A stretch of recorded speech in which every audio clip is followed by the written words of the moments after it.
finally got margin. I didn't have to teach every night. I didn't have to personally, physically be there anymore.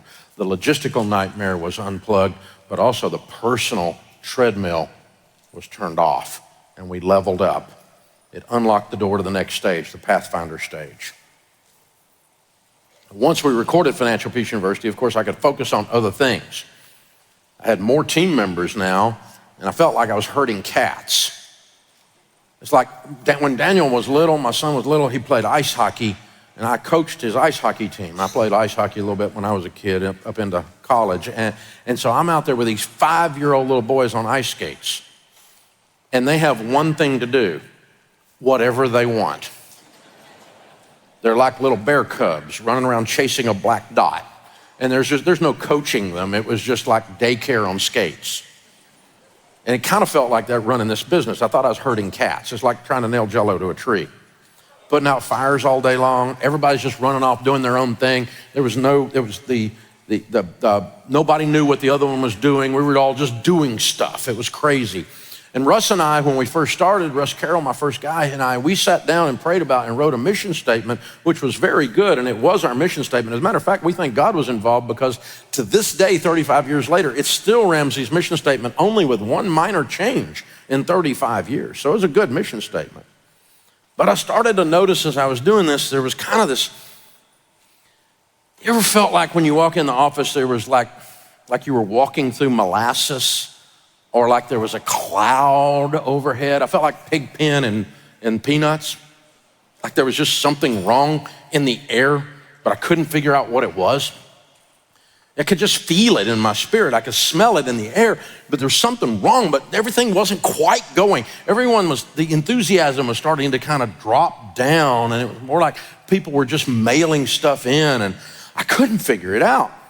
We were doing a staff meeting every Monday, which we still do, and 12 of us at that time. I had my little staff meeting on Monday morning, and I had an appointment right after that, so I got up, left the staff meeting, went to my car to go to the appointment, realized I had forgotten my keys. They were on my desk, and I walked back in, and my top salesperson, a lady who was a real character, had her back to the door, and she did not hear me come in the door, and she's talking to all the rest of the team, proceeding to tell them how stupid Dave is and how all the stuff he's doing is wrong, and if he would just do this, this, and this, he could figure out how to run this business, but we're probably never going to get anywhere because he's the problem, and this, just tearing me up. And I'm standing behind her. She doesn't know I'm hearing all of this. And they're looking at me, looking at her, and they're going, they don't know. They're somehow trying, and I guess the hair finally stood up on the back of her neck. This went on for about 3 minutes, felt like 3 years. If you've ever heard someone just completely trash you in person that didn't know you were hearing them. Finally, the hair stood up on the back of her neck, and she turned around and she said, "Oh, yeah." I said, "Yeah." She said, "Yeah, but," and she starts trying to crawfish and back up into that hole, right? Just running back as fast as she can run backward. And I said, "Well, I think we just need to come in my office for a minute." And we walked in, and I shut the door. I didn't even sit down. I said, "I think we're done." And she said, "What do you mean we're done?" And I said, "Oh, we're done, because there's 2 problems here. One is you work for a stupid guy,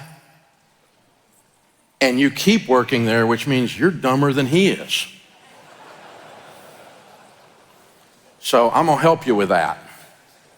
Yeah, this is your last moment of employment here, and so we'll figure it out later, but you need to get your stuff and get out of the office while I'm on this appointment, because I'm too angry to talk to you right now, and I'm gonna say things that I might regret later."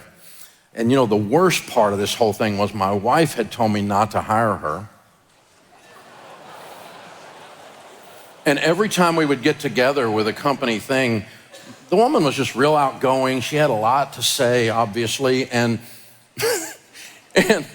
every time we get together for a little company get-together, be riding home, and Sharon's going, woman's not right, there's something wrong. I said, you're just quiet, and she's outgoing. You just don't like that kind of woman, and she's crazy and all that, and you just don't get it. Salespeople sometimes are that way, honey. You just need to, she goes, there's something not right.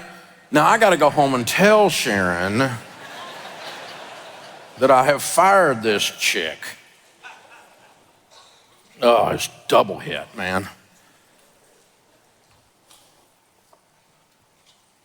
But you know that scene in the old Wizard of Oz, the ancient one that we used to watch on Sunday nights with Liza Minnelli's mother, Judy Garland, right? She was Dorothy.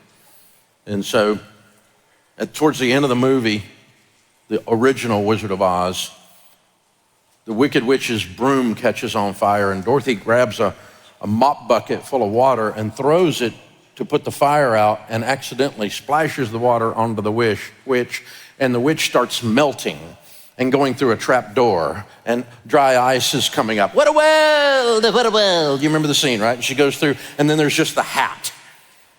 And that's it, and a little bit of smoke. And all of the witches' army were standing around, and these guys were dressed like somewhat of a cross between Oompa Loompas and Cossacks, right? And so they've got these poodle-looking bloomers on and big curved swords. You remember this? Anybody remember this? And what a world, what a world. And there's this pregnant pause right after the witch is gone. When you think, oh no, they're going to turn those curved swords on poor little Dorothy because she's killed their boss. She's killed their friend. She's killed their mentor. She's killed the person that they trust. Instead, they didn't. They went, boom. All hail Dorothy, who killed the Wicked Witch.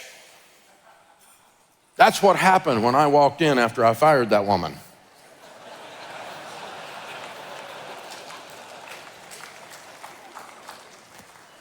The air cleared up in the building, and we discovered what the smell was. The smell was gossip. And I said out loud that day for the first time, and I've said it for a long time ever since, one of our core values is, I will fire you for being a gossip. I just did it, and I'll do it again. When you have problems at Ramsey, not if, you will have problems. When you have frustrations at Ramsey, and you will have frustrations, you're there to cause frustrations to go away. That's part of your job. So expect frustrations and expect problems and expect people to sometimes not be exactly who you want them to be. When this occurs, not if it occurs, it's going to occur. When it occurs, you have one option at Ramsey. You must hand your negatives up to someone in leadership who can do something about it. But if you hand your negatives down or sideways, that's called gossip. I'll warn you once, maybe, but we'll probably just fire you. And when you take a poll of the 1,100 people that work at Ramsey today, they will tell you of our 14 core values, that is by far their favorite because it's the first place they ever worked where that stink was not in the air. Because I have a zero tolerance for it after that woman, because I'd been wandering around for 6 months trying to figure out what the flip was wrong with my business. I didn't understand. So core values were born at Ramsey, and that was probably the first one we wrote down. So we started to get clarity. So the key problem when you get to Pathfinder is you lack clear direction. The way you fix the lack of clear direction is to level up. You put your mission down clearly, you set your vision very clearly, you set your core values in place, and then you talk about them a lot with role clarity and with communication. Tons and tons and tons of communication. One-on-ones, we need one-on-one meetings with everybody. And I know Vanessa told us yesterday, don't call them one-on-ones, call them accountability meetings. Okay, we need accountability meetings. I'll go with that. We called them one-on-ones until yesterday, but maybe we'll change it. Okay, so I kind of liked what she had to say. She was a pretty incredible speaker. I love the content. I filled up my whole book with her stuff. And so, so one-on-ones, accountability meetings, we have staff meetings, we have a devotional once a week everybody comes to. We do all kinds of things to communicate. I started in those days doing, to increase communication, started doing weekly reports, and people had to turn in a weekly report. And I didn't ask them to do anything. I said, just write down or type out on a piece of paper and turn it into my assistant, Patty, what you did this week that makes me glad you're here. If you were running this place and owned this place and gave you money, why would you be glad you were here? You made a sale, you made some calls, you fixed a problem, and tell me something good that's going on and something bad that's going on. Give me a weekly high and a weekly low. And no format, which was a huge mistake, because these people, the creatives would turn in stuff with full graphic packages. And the accounting people would give you 3 spreadsheets. And it would take me hours to read through these stupid things because they were not formatted in any way. But I was getting information. I was getting information back. And they would take them to Patty, and they had to be in by 3 o'clock on Friday because I'm leaving after the radio show's over at 4 o'clock. And I need to have a big alligator clip on 50 or 60 of these sheets, and I'm gonna throw them in my backpack, and I'm gonna read them over the weekend to find out what's happening in my company. And that's how weekly reports started. Now, if you're in Elite, how many of you are in Elite right now? You've got the world's best. One of the best things in Elite by far is this weekly report tool. And we use it at our place. It is absolutely stinking incredible. And we'll talk to you about it, but it's, the team fills it out, and it's got little red, yellow, or green faces about their morale, their stress, and their weekly high and their weekly low, and it's really, really good. And so we work through that. Communication. Here's our mission, here's our vision. Are you going with us? Are you aligned on this? Here's the values. Here's the things we don't violate. Here's the things we always do. We do our work as unto the Lord. It's one of our core values. We have a no gossip policy.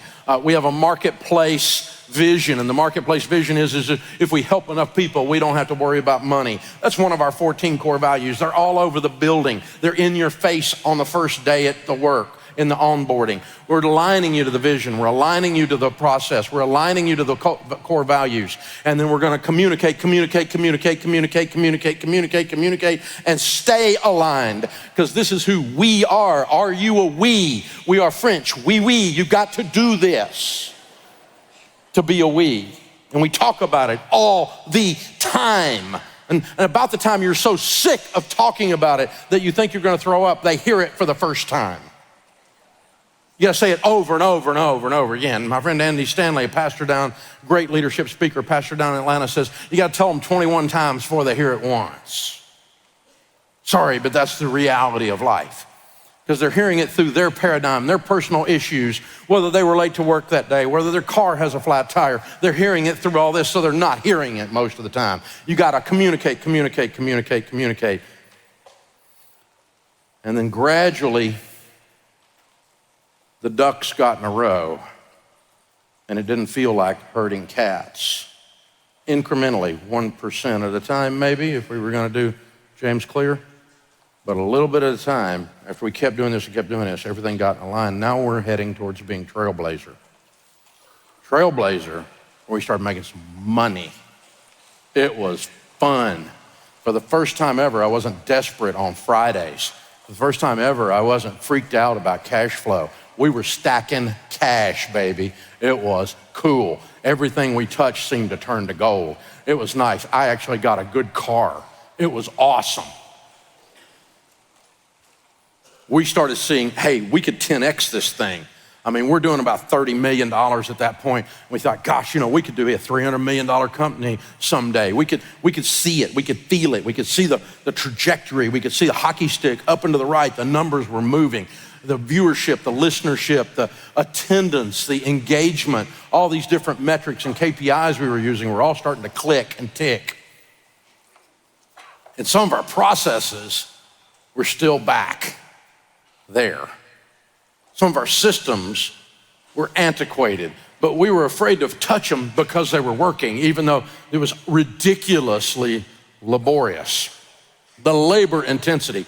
One of the things we did, we've now had 10 million people go through Financial Peace University, okay? During that stage of that organization, we were having about 150 to 250,000 people a year going through Financial Peace University. We would go and speak at a thing like this and then have a table at the back, and there'd be lines out the door to sign up for Financial Peace University. Now, obviously we don't take credit cards, but we had to get your debit card information or get your checking account information so we could ACH your checking account. And that's how we sold it in those days. This was before Stripe, before there was an internet. It was before any of this, right?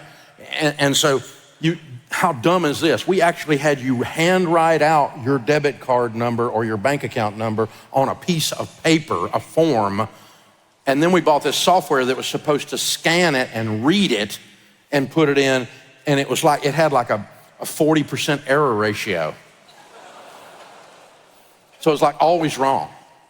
And so we couldn't use it. We threw it in the trash, and we went back to human beings, stacks of these things, keying them one at a time. This is how sucky our system was.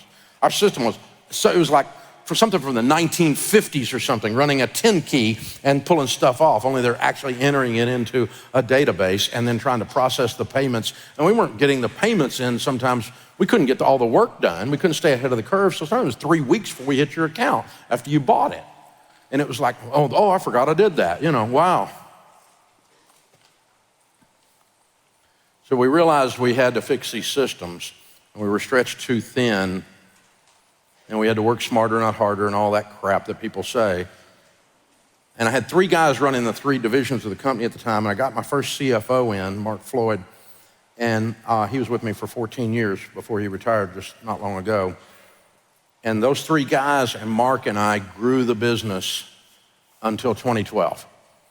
And it just kept growing and growing and growing and growing. How do you level up now from Trailblazer to Pathfinder? Well, the key problem, how do you go from Pathfinder, to Trailblazer? The key problem is you lack the plan and leaders to scale your business. So we had to put a better plan and better systems in place to scale the leaders. So the action plan to level up is developing leaders. You've got to delegate leadership. You can't just delegate. If you only have one layer of leader where you delegate to a leader that leads people, you're not yet there. You've got to get to the point that you're delegating to a leader that leads leaders, that leads people, and then you're starting to get these layers of leadership delegation working, and it's really a much more sophisticated model. And you've got to do the systems and processes. Clear talked about that yesterday, ironically enough, but that's true. Systems and processes will kill your butt when you're a primitive upstart company. If you don't get those systems and processes and just beat the snot out of them, they're gonna be the thing that holds you back. And we've clarified all that, man. We spend so much energy and bandwidth and calories burned on system and processes even to this day just to stay ahead of them. And this was the first time we really started looking at strategic planning, because we had pretty much just said, we got to get through Friday. Strategic planning was, if we make it till Christmas one Friday at a time, we made it. That was our strategic plan. Now we had to really start doing things. And one of our biggest department leaders, one of our vice presidents that we were delegating to, said, hey, I just hired a guy to come in from Colorado and lead a Strat Op. And I said, you did what? And she said, yeah, I paid him. We're paying him. I said, how much are you paying him? $5,000. You're paying somebody $5,000 from outside the company who doesn't run a company to come in and tell us how to run a company. I really think you're stupid. She said, well, we've got to do something. We have to get above this. We can't just stay down in it. We got to get above it. We got to start flying, a 30,000 foot view, because we're running into stuff that we could have seen if we'd have been up above it. And she said, this is ridiculous. We've got to get above it. We've got to try something different. I'm like, what is a Strat Op? What does that even mean? She said, strategic operations. I'm like, what does that mean? She said, get above all the crap and see how to shovel it. Okay, really, this sounds very corporate to me. I'm an entrepreneur. I think we should just kill things and drag it home. And she said, we are, but we don't even have room for all of it, so we need to figure out what we're doing. She argued with me. I said, all right, it's $5,000, go for it, And they came back, and they were all had their little faces were lit up, and they were so happy and motivated from this stupid butt Strat Op. And they just loved it. And then it spread all through the company. Then they wanted me to sit in one. Oh God, it's like a root canal. It's the best thing we've ever done. It changed our whole business. And I just hated it. I still kind of hate it, but it works. It absolutely works. Learning to do strategic planning. Because what had happened was I hired MBAs, Masters in Business, working for me. I don't have an MBA. I've got a PhD in DUMB. And how many of y'all got an MBA? Anybody? Good. That's really cool. It's a great degree. It's a great study. 100% of the MBA programs I've had any interaction with always teach strategic thought. It's hard to get an MBA and not learn to get above the problem and look at it from a 30,000-foot view and show, if we just go around the barn that way, we don't have to tear the barn down. It's easier, drive around it, and so it's a beautiful thought framework if you bother to do it. And so these MBAs were on our team. We'd hired these thoroughbreds and they knew crap I didn't know. And they're saying, we need to do strategic thought. So we had a really good trade. They taught me about strategic thought and I taught them how to work. So it was a good trade. We had a good time. And so we started doing the Strat Ops. We started delegating the main areas of the business to leaders. And now I started leading leaders that led leaders. And they were strong, and we had core values, and we were aligned on mission, so they could finish my sentences, which made it very easy. If I knew that they knew exactly what I would do when I wasn't there in those situations, then it was very easy for me to delegate to them. You can delegate to people when you trust their competence and their integrity. And I leaned into that, and I leaned into that hard. And so Sharon and I went on a vacation. We were in Scotland. I'll never forget it. And there's the Ramsey Castle. Ramsey's Scottish. And so we're staying in the Ramsey Castle, Dalhousie. And it's now a bed and breakfast. And so it's very cool. Got a 5-star restaurant in the dungeon. It's neat. So we were staying at this castle, and I get an email from Matt, one of my executive VPs. It's one of the guys running the company with me. And he goes, hey, I need to give you a heads up. We had a thing happen, and we took care of it, but we did exactly what you would have done, and we just wanted you to know we did it because we dropped some money. And I'm like, ooh, okay. I want to read this story. So Steve Naismith was a guy, he's a marketer working for us at the time. And Steve had an 11-year-old son that went to Asheville, North Carolina, 7 hours from Nashville, Tennessee, to a summer camp playing dodgeball. He got hit in the head with a dodgeball, and unbeknownst to them, he had had an aneurysm, or he'd had a weak vein or whatever that caused an aneurysm since he was a child, and a freak accident with a freak medical condition that was unknown hit him in the head, and he's got a brain bleed. And they called Steve and said, your 11-year-old's in ICU, and they're saying he's not gonna make it, maybe 2 or 3 hours. You need to get over here. Well, there's no way to get to Asheville, North Carolina in 2 hours or 3 hours from Nashville. So our team did what we do. We treat other people like we'd want to be treated. How would I want to be treated if my 11-year-old's got 3 hours to live and I can't get there? We chartered him a jet for $8,000 and sent him over there. There's a lot of money to us in those days. And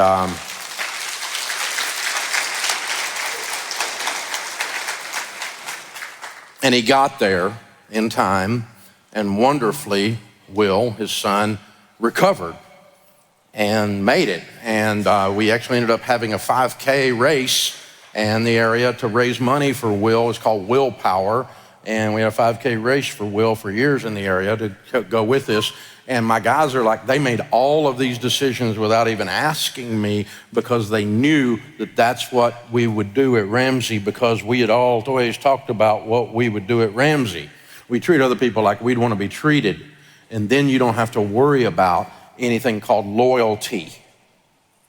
And if you do have to worry about loyalty, you don't think anything at all about firing their butt when you do stuff like that for people, right?